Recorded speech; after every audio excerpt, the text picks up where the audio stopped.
নমস্কাৰ আপোনালোক সকলোকে পুনৰ এবাৰ মোৰ চেনেললৈ স্বাগতম জনাইছো। আজি আমি কথা পাতিবলৈ ওলাইছো ৰিফাইন তেলৰ ওপৰত। ৰিফাইন তেলে প্ৰকৃততে কেনে ধৰণে আমাৰ শৰীৰত প্ৰভাৱ পেলায়, লগতে এই ৰিফাইন তেল খাই থাকিলে দীঘলীয়াভাৱে কি বেমাৰৰ সৃষ্টি হ'ব পাৰে সেই বিষয়টো কথা পাতিমেই। তাৰোপৰি মই জানো যে বহু লোকে ৰিফাইন তেল বৰ্তমান খোৱাৰ পৰা আঁতৰাইছে বেয়া বুলি গম পায়, কিন্তু এনেকুৱা কিছুমান খাদ্য আমি ডেইলি খাই থাকোঁ যিবোৰ খাদ্যত ৰিফাইন তেল ব্যৱহাৰ হয় যদিও আমি পাকঘৰত হয়তো কিনি ব্যৱহাৰ নকৰিব পাৰোঁ।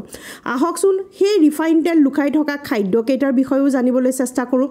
ৰিফাইন তেলৰ জেগাত কেনেকুৱা ধৰণৰ তেল ব্যৱহাৰ কৰিব লাগে, কোনোবাই কয় যে লুচি বনাবলৈ পিঠা বনাবলৈ দিগদাৰ হয়, কেনেকুৱা ধৰণৰ তেল ব্যৱহাৰ কৰিব লাগে সেই বিষয়েও কথা পাতিম। আৰু লগতে শৰীৰত কি প্ৰভাৱ পেলাব পাৰে, কি বেমাৰৰ সৃষ্টি কৰিব পাৰে এই সকলোখিনি বিষয়ে কথা পাতিবলৈ চেষ্টা কৰিম। ৰিফাইন তেল কেনেধৰণে প্ৰস্তুত কৰে, বিভিন্ন ধৰণৰ বস্তু ব্যৱহাৰ কৰিব পাৰে, যেনেকৈ ধৰি লওক আমাৰ ছানফ্লাৱাৰ চিডছ অৰ্থাৎ সূৰ্যমুখী ফুলৰ গুটি। এতিয়া সূৰ্যমুখী ফুলৰ গুটিটো স্বাস্থ্যৰ বাবে বিৰাট ভাল, হাৰ্টৰ বাবে ভাল, লিভাৰৰ বাবে ভাল, বহু ভিডিঅ'ত কৈ আহিছোঁ। তেনেহ'লে এই সূৰ্যমুখী ফুলৰ গুটিৰ পৰা যিটো ৰিফাইন তেল উলিওৱা যায়, যিটোক কয় ছানফ্লাৱাৰ ৰিফাইণ্ড অইল বুলি, সেই তেলটো কিয় বেয়া হ'ব পাৰে?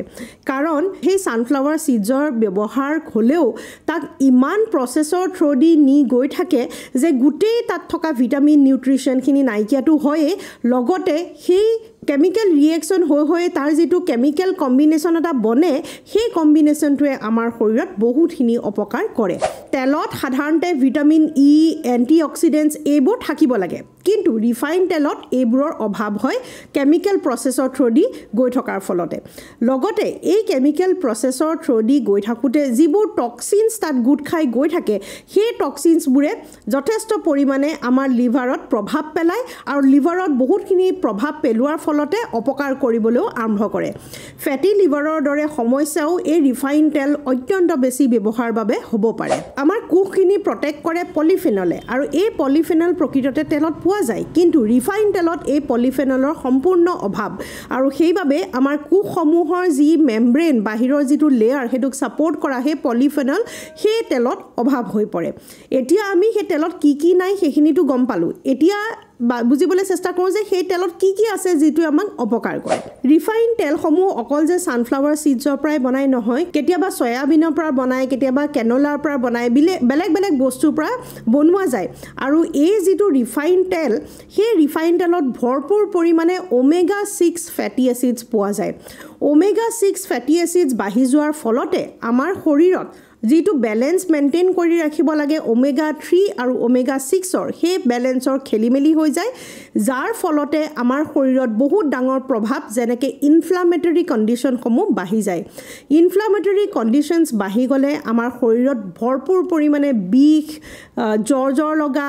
গাবোৰ ভাগৰুৱা ভাৱ লগা, গা ভাল লাগি নথকা, লেথাৰ্জি লগা এনেকুৱাবোৰ লক্ষণে দেখা দিয়ে। আৰু এই ইনফ্লামেশ্যন বাঢ়ি গ'লে আমাৰ যদি জইণ্টৰ বিষ থাকে, যেনেকৈ ধৰি লওক আৰ্থ্ৰাইটিছৰ প্ৰব্লেম থাকে বা কেতিয়াবা যিকোনো টেণ্ডনৰ ইঞ্জুৰি হৈ থাকে, তাৰ ফলত যি ইনফ্লামেশ্যন বাঢ়ি যায় সেই ইনফ্লামেশ্যনসমূহে প্ৰকৃততে আমাৰ শৰীৰত বহুত দীঘলীয়াভাৱে প্ৰভাৱ পেলায়। শৰীৰত ইনফ্লামেশ্যন দীঘলীয়াভাৱে বাঢ়ি থাকিলে ব্লাড প্ৰেছাৰৰ দৰে সমস্যা, ব্লাড চুগাৰ কণ্ট্ৰল নোহোৱাৰ সমস্যা এইবোৰৰো সৃষ্টি কৰে। সেইবাবে ওমেগা 3 আৰু ওমেগা 6ৰ বেলেঞ্চটো বহুত বেছি প্ৰয়োজনীয়। এই ইমবেলেঞ্চ হৈ গ'লে আমাৰ শৰীৰটোৱে ফাংচনখিনি খেলিমেলি কৰিবলৈ আৰম্ভ কৰে। লগতে আমাৰ হৰমনেল চেঞ্জেছবোৰো কৰে, যেনেকৈ ধৰি লওক হৰমনেল চেঞ্জেছ হোৱাৰ ফলত কিছুমান মহিলাসকলৰ বিশেষকৈ অপকাৰ হোৱা বেছিকৈ দেখিবলৈ পোৱা যায়। মাহেকীয়া খেলিমেলি হয়, পেটৰ বিষৰ সৃষ্টি হয়, PCODৰ প্ৰব্লেম হয়, PCOSৰ প্ৰব্লেম হয়। এই সমস্যাবোৰো অত্যন্ত বেছি ৰিফাইণ্ড তেল ব্যৱহাৰ কৰাৰ বাবেও হ'ব পাৰে। এই তেলসমূহ বেয়া নহ'বৰ বাবে অত্যন্ত বেছি কেমিকেল প্ৰচেছৰ থ্ৰুদি যায়, আৰু এই কেমিকেল প্ৰচেছৰ থ্ৰুদি যাওঁতে ইয়াত ট্ৰেন্স ফেটৰ কোৱান্টিটি খুব বাঢ়ি যায়, আৰু ট্ৰেন্স ফেটৰ কোৱান্টিটি বাঢ়ি গ'লে আমাৰ কলেষ্ট্ৰলৰ সমস্যাৰ সৃষ্টি হয়। বেয়া কলেষ্ট্ৰলসমূহ বাঢ়ি যায় আৰু ভাল কলেষ্ট্ৰলসমূহ কমি যোৱা দেখিবলৈ পোৱা যায়। লগতে এই তেলৰ বাবেই আমাৰ আৰ্টাৰিজ অৰ্থাৎ ধমনীসমূহত ব্লকেজৰো সৃষ্টি হ'ব পাৰে, হাৰ্টে ফাংচন খেলিমেলি কৰিব পাৰে, ট্ৰাইগ্লিচাৰাইডছৰ কোৱান্টিটি তেজত খুব বেছিকৈ বাঢ়ি যাব পাৰে, LDLৰ খুব বেছিকৈ বাঢ়ি যাব পাৰে। এই ৰিফাইন তেলত যেতিয়া খুব বেছিকৈ গৰম কৰা যায় তাৰ পৰা কিছুমান এনেকুৱা অক্সিডেটিভ ষ্ট্ৰেছ বহুৱা কম্পাউণ্ড কিছুমান উৎপন্ন হয় যিবোৰৰ পৰা আমাৰ লিভাৰ ডেমেজ হোৱা দেখিবলৈ পোৱা যায় কেঞ্চাৰৰ সম্ভাৱনা খুব বেছিকৈ বাঢ়ি যায় শৰীৰত অক্সিডেটিভ ষ্ট্ৰেছ বাঢ়ি গ'লে লগতে আমাৰ এজিং প্ৰচেছটো বাঢ়ি যায় যিটো বয়সৰ লগত আমাৰ এজিং প্ৰচেছ ছালৰ এজিং প্ৰচেছ বা শৰীৰৰ এজিং প্ৰচেছটো ক্ৰমান্বয়ে বাঢ়ি যাব লাগে কিন্তু তাক আৰু বেছি খৰখেদা লগাই দিয়ে এই অত্যন্ত বেছি ৰিফাইন তেল ব্যৱহাৰৰ বাবে ফেটি লিভাৰৰ ৰিস্কো খুব বেছিকৈ বাঢ়ি যাব পাৰে যদি ৰিফাইন তেলৰ কনজাম্পশ্যন খুব বেছিকৈ হয় আপোনালোকে বহুতে চাগে এতিয়াও ভাবি আছে মই ঘৰত ৰিফাইন তেল নিকিনোৱে কিন্তু আপোনালোকে জানিবলৈ পালে আচৰিত হ'ব যে বহু কেইটামান খাদ্যত এনেকুৱা ৰিফাইন তেলবোৰ আমি প্ৰায়ে ৰেগুলাৰলিয়ে খাই থকা যায় আৰু সেইকেইটা খাদ্যৰ বিষয়ে ক'ম বাৰু প্ৰথমতে এইখিনি শেষ কৰি লওঁ যে কি অপকাৰ কৰিব পাৰে তাৰোপৰি গাট হেল্থৰ বাবে অৰ্থাৎ পাকস্থলীৰ ভিতৰৰ যিটো আমাৰ হেল্থ থাকে সেই হেল্থটো ঠিক কৰি ৰাখে তাত কিছুমান বেক্টেৰিয়া থাকে যিবোৰ ভাল বেক্টেৰিয়াও থাকে বেয়া বেক্টেৰিয়াও থাকে ভাল বেক্টেৰিয়াবোৰে আপোনালোকৰ স্বাস্থ্যটো ঠিক কৰি ৰাখিবলৈ সহায় কৰে আৰু বেয়া বেক্টেৰিয়াবোৰ বাঢ়ি গ'লে আমাৰ স্বাস্থ্যবোৰ অপকাৰ হয় কিন্তু এই ৰিফাইন তেলে আমাৰ বেয়া বেক্টেৰিয়াবোৰ গ্ৰ' বেছিকৈ কৰাই দিয়ে আৰু ভাল বেক্টেৰিয়াবোৰ মাৰি পেলাই যাৰ ফলত পাকস্থলীটো বহুতখিনি অপকাৰ কৰা দেখিবলৈ পোৱা গৈছে এতিয়া ইয়াৰ বেলেগ অল্টাৰনেটিভ কি আছে আপোনালোকে ভাবিব চাগে যে ৰুটি মাৰিলেতো ৰিফাইন তেলকণ ব্যৱহাৰ নকৰিলে নহয় বা লুচি কিহত ভাজিম তাৰো উপায় আছে ৰিফাইন তেলটো এটা প্ৰচেছহে কিন্তু আমাৰ সৰুৰ পৰা এনেধৰণে মূৰত সোমাই গ'ল যে লুচি অকল আমি ৰিফাইন তেলতহে ভাজিব পাৰোঁ প্ৰকৃততে বহু এনেকুৱা কোল্ড কম্প্ৰেছ তেল পোৱা যায় যদি আপোনালোকে সেই ছানফ্লাৱাৰ ছিডছৰ অইলো কিনিছে একেই সেই ছানফ্লাৱাৰ ছিডছৰ অইলে আপোনালোকে লুচি বনাব পাৰিব মাথো তাৰ প্ৰচেছটো কেনেকুৱা হৈছে সেইটো চাব লাগে প্ৰস্তুত কৰা প্ৰচেছ কেইবাটাও আছে তাৰে ভিতৰত ধৰি লওক উড প্ৰেছ প্ৰচেছ এটা আছে কোল্ড কম্প্ৰেছ প্ৰচেছ এটা আছে ৰিফাইন এটা প্ৰচেছ হয় সেই ৰিফাইন প্ৰচেছটো এভইড কৰি উড প্ৰেছ বা কোল্ড প্ৰেছ তেলসমূহ ব্যৱহাৰ কৰিব পাৰে সেই উড প্ৰেছ বা কোল্ড প্ৰেছ আপোনালোকে হয়তো ছানফ্লাৱাৰ অইল সয়াবিন অইল বা যেনেকুৱা ধৰণৰ তেল নহয় সেইটো ব্যৱহাৰ কৰিব পাৰে বহুতে এতিয়া কমেণ্টত হয়তো লিখিব পাৰে যে এইবিধ ৰাইচ ব্ৰেণ্ড অইলটো কেনেকুৱা হয় এইটো কেনেকুৱা হয় এতিয়া চাওক সেই মই ব্ৰেণ্ডৰ বিষয়ে কৈ থকা নাই বা কিহৰ পৰা প্ৰস্তুত কৰিছে সেইটো বিষয়ে ক'বলৈ যোৱা নাই কি পদ্ধতিৰে প্ৰস্তুত কৰিছে সেইটো চাব লাগে প্ৰত্যেকটো তেলৰ পেকেটৰ তলত ৰাইচ ব্ৰেণ্ড অইলে হওক বা মাষ্টাৰ্ড অইলে হওক বা কোকোনাট অইলে হওক তলত প্ৰচেছটো লিখা থাকে যেনেকৈ কোল্ড কম্প্ৰেছ বুলি লিখা থাকে মই আপোনালোকক দেখুৱাই দিওঁ যে কোনটো ব্যৱহাৰ মই কৰি থাকোঁ কিন্তু এইটো নহয় যে মই কৰি থকা ব্ৰেণ্ডটোৱে আপোনালোকে ব্যৱহাৰ কৰিব লাগিব ময়ো ব্ৰেণ্ড এটাত নাথাকোঁ বেলেগ মাহত বেলেগ ব্ৰেণ্ড ব্যৱহাৰ কৰি থাকোঁ মাথো চাওঁ কেনেধৰণে প্ৰস্তুত কৰা গৈছে মই আপোনালোকক সেইটোহে দেখুৱাব বিচাৰিছোঁ এইটো কোনো স্পনচাৰ্ড প্ৰডাক্ট নহয় জাষ্ট আপোনালোকক বুজাবলৈ চেষ্টা কৰিছোঁ এতিয়া মই যি ৰুটি মাৰিবলৈ কেতিয়াবা আপোনালোকে কয় মঠিবৰ কাৰণে দিগদাৰ হয় লুচি বনাবলৈ দিগদাৰ হয় মিঠাতেলত দিগদাৰ হয় নিশ্চয় মিঠাতেলটো অলপ ডাঠ হয় সেইকাৰণে বনাবলৈ অকণমান বেয়া লাগে গোন্ধ এটা আহে গ্ৰাউণ্ডনাট অইলটো ব্যৱহাৰ কৰিব পাৰে অৱশ্যে গ্ৰাউণ্ডনাট অইলতো বাদামৰ গোন্ধ এটা আহে কিন্তু বেয়া নহয় প্ৰকৃততে খুব বেছি প্ৰচেছ হোৱাৰ বাবেহে সেই গোন্ধসমূহ নাইকিয়া হৈ যায় কমকৈ প্ৰচেছ হ'লে সেই তেলৰ গোন্ধ ভাল হৈ থাকে এতিয়া যেনেকৈ এইটো বাদাম অইল মই বিশেষকৈ লুচি বনাবলৈ বা ৰুটি মাৰিবলৈ ব্যৱহাৰ কৰোঁ এইটো হৈছে ফিল্টাৰ্ড গ্ৰাউণ্ডনাট অইল এই যেতিয়া ফিল্টাৰ্ড বুলি লিখা থাকে ই তাৰমানে ৰিফাইণ্ড নহয় আৰু ইয়াক প্ৰচেছটো কেমিকেল খুব বেছি হাই কেমিকেল প্ৰচেছ ব্যৱহাৰ কৰা নাই আপোনালোকে ফিল্টাৰ্ড পালে ফিল্টাৰ্ড ব্যৱহাৰ কৰিব কোল্ড কম্প্ৰেছ পালে কোল্ড কম্প্ৰেছো কিনিব পাৰিব উড কম্প্ৰেছ বুলি লিখা থাকিলেও ভাল হয় এনেধৰণে এই তলত যে লিখা থাকে এইটো নাম চাব ব্ৰেণ্ডটো চাই পেলাই একো লাভ নাই আৰু এতিয়া মই আন এটা মিঠাতেলৰো দেখুৱাই দিওঁ কোনটো ব্যৱহাৰ কৰি আছোঁ এইটো মাষ্টাৰ্ড অইলৰ বটল হয় ইয়াত লিখা আছে চাব উড প্ৰেছ বুলি তলত দেখিছেনে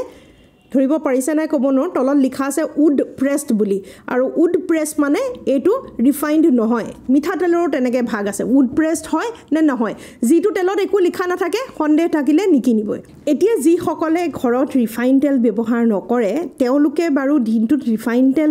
খায় নে নাখায় সেইটো জানিবলৈ চেষ্টা কৰোঁ আহক এতিয়া মই যদি কওঁ মই ৰিফাইন তেল একেবাৰে ব্যৱহাৰ নকৰোঁ তাৰমানে এইটো নহয় যে পাকঘৰত খাদ্য বনাবলৈ ব্যৱহাৰ কৰা নাই বাবে মই সম্পূৰ্ণকৈ ৰিফাইন তেলৰ পৰা আঁতৰি থাকিব পাৰিছোঁ কিছুমান খাদ্যত ৰিফাইন তেল খুব বেছিকৈ ব্যৱহাৰ হয় সেই খাদ্যসমূহৰ বিষয়ে মই এতিয়া আপোনালোকক ক'বলৈ চেষ্টা কৰিম প্ৰথমটো হৈছে আমাৰ হোটেলৰ যিবোৰ খাদ্য হয় ৰিফাইন তেলৰ দাম যথেষ্ট পৰিমাণে বাকীবোৰ তেলতকৈ দাম কম হয় সেইবাবে হোটেলত ডেফিনেটলি খুব বেছি দামী তেল ব্যৱহাৰ নকৰে সকলোবোৰ ৰিফাইন তেলে ব্যৱহাৰ হয় হোটেলৰ খাদ্য আপোনালোকে যিমানেই বাহিৰত খাই থাকিব সিমানেই আপোনালোকে সেই ৰিফাইন তেলৰ ব্যৱহাৰ বেছিকৈ কৰিব লগতে বিয়া সকাম বাদাম ইত্যাদিটো যথেষ্ট পৰিমাণে এই ৰিফাইন তেল ব্যৱহাৰ হয় সেইবাবে এনেকুৱা খাদ্যসমূহ হয় একেবাৰে এভয়েড কৰিবলৈ দিগদাৰ হ'লেও আমি জানিব লাগে যে কেতিয়াবা আমি অলৰেডি খাই আছোঁ তাৰ লগতে যদি আমি ঘৰতো বনাবলৈ আৰম্ভ কৰোঁ তেনেহ'লে যথেষ্ট পৰিমাণে অপকাৰ কৰিব অকল ৰেষ্টুৰেণ্টৰ খাদ্যই নহয় তাৰ লগতে আৰু কিছুমান খাদ্য আছে এনেকুৱা কেইটামান বস্তু যিকেইটা বস্তু আমাৰ হয়তো ঘৰলৈ আনি থকা যায় যেনেকৈ ধৰি লওক বিস্কুটেই হওক বা ভুজিয়া হওক বা আমাৰ নাচোজ চিজ বলছ এনেকুৱা ধৰণৰ বিভিন্ন ধৰণৰ স্নেক্সবোৰ যে এই সকলোবোৰ স্নেক্সত ৰিফাইন তেল ব্যৱহাৰ কৰা যায় আৰু পিছফালে লুটিয়াই চালে আপোনালোকে দেখিব ৰিফাইন অইল বুলি মেনশ্যন থাকিব অকল ৰিফাইন অইলে নহয় ইয়াত পাম অইলো ব্যৱহাৰ কৰা যায় যিটো আন এটা ভয়ানক অইল হয় যেটো শৰীৰৰ বহুতখিনি অপকাৰৰ সৃষ্টি কৰে লগতে যিবোৰ ইনষ্টেন্ট নুডলছ কিনিবলৈ পোৱা যায় অতি সহজতে বনাব পৰা 2 মিনিটত ৰেডি হোৱা সেই নুডলছবোৰতো ৰিফাইন তেল ব্যৱহাৰ থাকে সেয়াই নহয় আমাৰ ইণ্ডিয়ান সুইট যেনেকৈ বাহিৰৰ পৰা কিনা গুলাব জামুন বা লগতে জেলেপি বা ভুজিয়া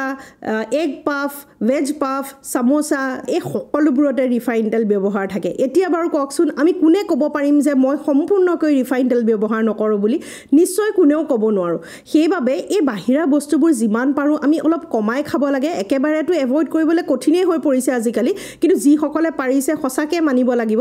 কৰিবলৈ চেষ্টা কৰিব লাগে বাহিৰৰ খোৱাবোৰ এভয়েড কৰিবলৈ লগতে ঘৰতটো একেবাৰে ব্যৱহাৰ কমাই দিব লাগে ভাবি চাওকচোন বাহিৰৰ পৰাও যদি খাই ঘৰতো যদি ৰিফাইন তেল ব্যৱহাৰ কৰে তেনেহলে আপোনালোকে লিভাৰখন হাৰ্টখন কি পৰিস্থিতিত ঢালি আছে সেইটো নিজে ভাবি চাওক এইটো এটা এৱেৰনেছ ভিডিঅ' সকলোৱে বুজি পালে সকলোৰে বাবে লাভ হ'ব সেইবাবে সকলোৱে যাতে ভিডিঅ'টো শ্বেয়াৰ কৰে নতুন এটা ভিডিঅ' যোগে লগ পোৱাৰ প্ৰতিশ্ৰুতিৰে আজিলৈ সামৰো নমস্কাৰ